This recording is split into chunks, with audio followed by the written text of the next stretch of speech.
বন্ধুরা, welcome to our new video. অনেক দিন পর একটা বিয়েবাড়ি নিমন্ত্রণ পেলাম। বিয়েবাড়িটা ছিল গ্রামের দিকে আমাদের এক রিলেটিভের বাড়িতে। বিয়েবাড়ির সাজসজ্জা সুন্দর হলেও আমার তাতে বিন্দুমাত্র আগ্রহ নেই। সোজা চলে গেলাম স্ন্যাক্সের কর্নারে। স্ন্যাক্সের স্টলগুলোর মধ্যে সব থেকে আমার যেটা ভালো লাগলো ভেজ পকোড়া আর আম সন্দেশ। তাই হাতে তুলে নিলাম ভেজ পকোড়া আর আম সন্দেশ, দুটোই খুবই সুন্দর খেতে ছিল। খেতে খেতে আমার চোখ পড়লো বিয়েবাড়ির সব থেকে যেখানে ভিড় হয়, মানে ফুচকা স্টলের দিকে। তো চলো এইটা শেষ করে ফুচকা স্টলের দিকে যাওয়া যাক। কি ফুচকা স্টলের এদিকে এসে দেখি প্রচণ্ড ভিড়। এই এত ভিড় মাত্র দেখা যায় এই ফুচকা স্টলে।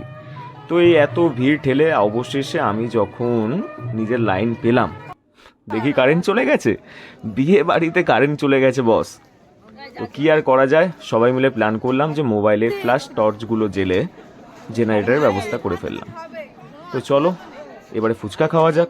ফুচকা কাকিমা ফুচকা মাখতে শুরু করেছে। এই গ্রামের দিকে ফুচকার একটা মূল কি বিষয়টা জানো, এখানে আলুর মধ্যে নানান ধরনের যেমনি মশলাও দেওয়া হয়, তার সাথে দেওয়া হয় মটর, ছোলা, কাঁচা পেঁয়াজ, ধনেপাতা, কাঁচা লঙ্কা, গন্ধরাজ লেবু, দারুণভাবে মাখা হয়। তো চলো অবশেষে কাকিমা ফুচকা মেখে নিয়েছে এবং আমি আমার ফুচকা পেয়ে গেছি। অবশেষে আমার হাতে এখন আমার ফুচকা। তো তোমাদের কাদের এরকম এক্সপিরিয়েন্স হয়েছে বিয়ে বাড়িতে কারেন্ট চলে যাওয়ার, প্লিজ আমাকে জানিও। চলো টাটা।